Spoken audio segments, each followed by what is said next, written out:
Hello my dear student, welcome back to another video. तो आज का जो हमारा सेशन होने वाला है, जो प्रीवियस वीडियो में हमने समाप्त किया था जो सेशन, वो था हमारा धातु का रासायनिक गुणधर्म। आज हम लोग बात करने वाले हैं अधातु के रासायनिक गुणधर्म के बारे में। तो वीडियो को बिल्कुल भी स्किप नहीं करना है। अगर आपको ये पूरा टॉपिक समझना है अच्छे से तो ध्यान दीजिएगा, एकदम शुरू से लास्ट तक देखिए। आपको 100% गारंटी मैं लेता हूँ कि ये आपको टॉपिक पूरा 100% समझ में आने वाला है, बशर्ते आप वीडियो को स्किप ना करें। ठीक है, तो चलिए हमारा सेशन को आज हम लोग स्टार्ट करते हैं। तो आप देख पा रहे हैं कि अधातु के रासायनिक गुणधर्म। तो सबसे पहला टॉपिक है अधातु का ऑक्सीजन के साथ अभिक्रिया, यानी कि कोई भी नॉन मेटल जब ऑक्सीजन के साथ अभिक्रिया करता है तो आखिर हमें प्रोडक्ट के रूप में क्या प्राप्त होता है। तो चलिए हम लोग उसको जानते हैं। जब भी कोई ऑक्सीजन के साथ क्या करता है, अभिक्रिया करता है, जब भी कोई अधातु ऑक्सीजन के साथ अभिक्रिया करता है तो क्या बनाता है, अम्लीय ऑक्साइड बनाता है। क्या बनाता है, अम्लीय ऑक्साइड। जैसा कि एग्जाम्पल के तौर पे आप देख पा रहे हैं कि हमने एक आधातु लिया, उसको जब ऑक्सीजन के साथ अभिक्रिया करवाया तो क्या बना, आधात्विक ऑक्साइड। जैसा कि एग्जाम्पल के तौर पे आप देख रहे हैं कि C यानी कि कार्बन को हमने ऑक्सीजन के साथ अभिक्रिया करवाया तो CO2 यानी कि कार्बन डाइऑक्साइड, और सल्फर को जब ऑक्सीजन के साथ अभिक्रिया करवाया तो क्या बन के आया, SO2 बन के आया। और एक बात आपको याद रखना होगा एग्जाम के दृष्टिकोण से, ये मोस्ट इंपॉर्टेंट बात है कि कोई भी धातु का जो ऑक्साइड होता है जनरली ज़्यादातर या फिर 100% बोल सकते हैं कि अधातु का जो ऑक्साइड होता है वो कैसा होता है, अम्लीय होता है। कैसा होता है, अम्लीय होता है। ये आपके एग्जाम के दृष्टिकोण से मोस्ट इंपॉर्टेंट क्वेश्चन है, तो इसको ध्यान में रखिएगा। चलिए हम लोग नेक्स्ट टॉपिक की तरफ बढ़ते हैं। और नेक्स्ट जो हमारा टॉपिक है अधातु का जल के साथ अभिक्रिया। जैसा आपने देखा कि अधातु का ऑक्सीजन के साथ अभिक्रिया हुआ तो क्या बना, अम्लीय ऑक्साइड बना। ठीक है, उसी प्रकार जो है अधातु का जल के साथ अभिक्रिया। तो हमने जनरली हम लोग कोई भी एक अधातु को जब जल के साथ अभिक्रिया करवाते हैं तो वहाँ पर कोई केमिकल रिएक्शन नहीं होता जनरली। जैसे आप देख पा रहे हैं मेरे हाथ में ये मार्कर है, इसको अगर हम लोग जल में डुबो देते हैं तो क्या किसी प्रकार की कोई रासायनिक अभिक्रिया होगी, नहीं, बिल्कुल नहीं होगी। तो जस्ट यहाँ पर भी ये लागू होता है कि अधातु का जल के साथ क्या, कोई अभिक्रिया नहीं होता है। ठीक है, तो ये हमारा सेकेंड टॉपिक समाप्त होता है। उम्मीद करते हैं कि आपको समझ में आया होगा। और चलिए अब नेक्स्ट टॉपिक की तरफ बढ़ते हैं। ये है क्या, अधातु का अम्ल के साथ अभिक्रिया। तो यहाँ पर देखिएगा कि अधातु का अम्ल के साथ भी कोई अभिक्रिया नहीं होता, यानी कि नॉन मेटल का एसिड के साथ किसी भी प्रकार का कोई अभिक्रिया नहीं होता है।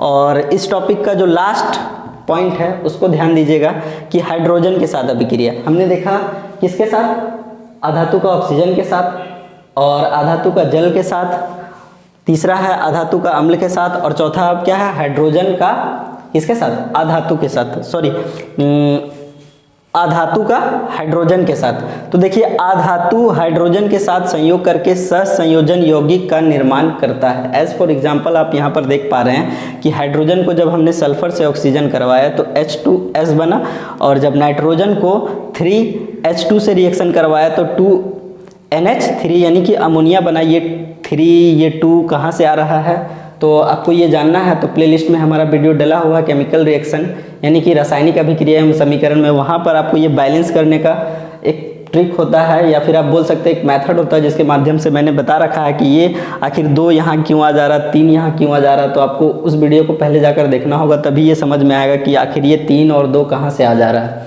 तो ये मैंने इसलिए लिखा है, इसको बैलेंस करने के लिए। कोई भी केमिकल रिएक्शन को एकदम संतुलित करना रहता है, नहीं तो फिर वो केमिकल रिएक्शन फिर हम लोग के लिए हानिकारक होता है। तो उम्मीद करते हैं कि आपको सब कुछ अभी तक सब कुछ समझ में आ गया होगा। तो यहाँ पर हमारा जो टॉपिक है वो कंप्लीट होता है। जनरली एक बार मैं स्पीड में इसी को रिवीजन करवा देता हूँ।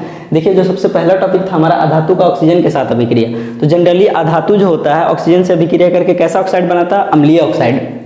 और अब ये एग्जाम में पूछे जाने वाले क्वेश्चन में से हैं कि अधातु का ऑक्साइड कैसा होता है, अम्लीय ऑक्साइड। और अधातु का जल के साथ अभिक्रिया, तो अधातु जनरली जल के साथ कोई अभिक्रिया नहीं करता। उसी प्रकार अधातु का अम्ल के साथ अभिक्रिया, तो यहाँ पर भी अधातु अम्ल के साथ कोई अभिक्रिया नहीं करती है। अगला जो हमारा हाइड्रोजन के साथ, तो अधातु जो होता है हाइड्रोजन के साथ संयोग करके सहसंयोजन यौगिक का निर्माण करती है। एज फॉर एग्जाम्पल आपके सामने है। तो उम्मीद के भौतिक गुणधर्म के बारे में, और उसके बाद अधातु के भौतिक गुणधर्म, उसके बाद हमने देखा कि धातु के रासायनिक गुणधर्म, उसके बाद हमने देखा अधातु के रासायनिक गुणधर्म। अब हम लोग धातु और अधातु के भौतिक गुणधर्म के आधार पर दोनों में अंतर स्पष्ट करते हैं। तो ध्यान दीजिएगा, ये भी क्वेश्चन जो है आपके परीक्षा के दृष्टिकोण से बहुत ही ज़्यादा इम्पोर्टेंट होने वाला है। तो हमारा जो अभी का जो सेशन है वो धातु और अधातु में अंतर है, किसके गुणधर्म के आधार पर? भौतिक गुणधर्म के आधार पर। ठीक है, तो हमने भौतिक गुणधर्म में पढ़ा था कि धातुओं में एक विशेष प्रकार की चमक होती है जिसे धात्विक चमक कहते हैं। जनरली हम देखते हैं कि सोना क्या होता है, सोना क्या है, जैसे कि गोल्ड, उसका एक कलर है, चमकदार है, पीला कलर है। जैसे कि चांदी लगभग वाइट कलर होती है, तो ये इसे हम लोग क्या बोलते हैं? धात्विक चमक बोलते हैं। लेकिन हम लोग देखे हैं कि अधातु में कोई विशेष प्रकार की चमक नहीं होती है, लेकिन एक ऐसा अधातु है जिसमें विशेष प्रकार की चमक होती है। एक है आयोडीन और दूसरा है ग्रेफाइड।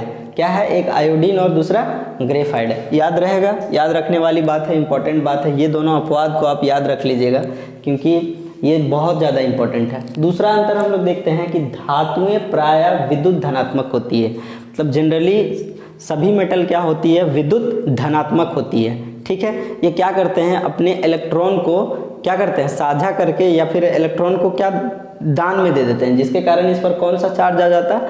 पॉजिटिव चार्ज आ जाता है। ठीक है, जस्ट इसका उल्टा है अधातु। अधातु प्रायः विद्युत ऋणात्मक होते हैं, लेकिन एक ऐसा अधातु है जो विद्युत धनात्मक होता है और वो है हमारा हाइड्रोजन।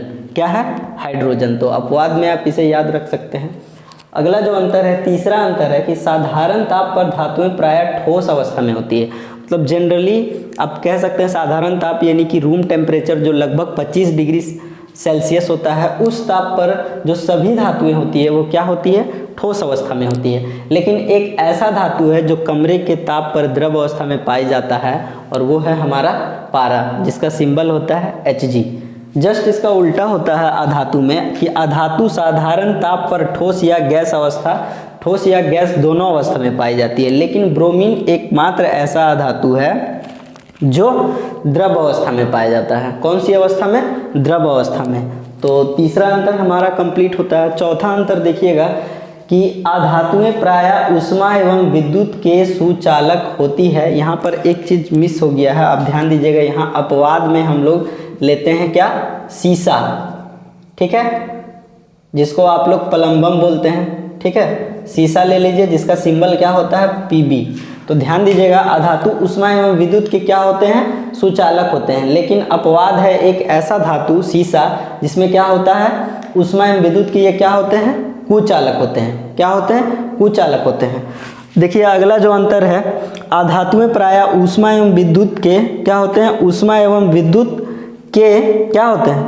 कुचालक होते हैं। लेकिन अपवाद ग्रेफाइड एक ऐसा अधातु है जो क्या होते हैं? ऊष्मा एवं विद्युत के सुचालक होते हैं। और लास्ट अंतर हम लोग देखते हैं, जनरली ये ज़्यादातर लॉन्ग टाइप क्वेश्चन में ये क्वेश्चन पूछा जाता है, लगभग 5 नंबर का।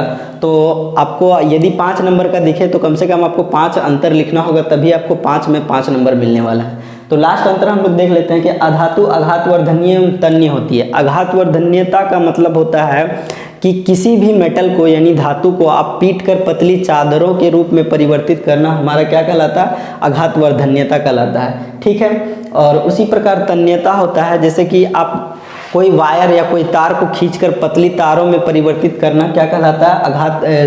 तन्यता कहलाता है। और यहाँ पर एक नोट वाली बात है जो प्रीवियस वीडियो में मैं बता चुका हूँ कि सोना जो है वो सबसे ज़्यादा आघातवर्धनीय और तन्य धातु है, सोना और चांदी।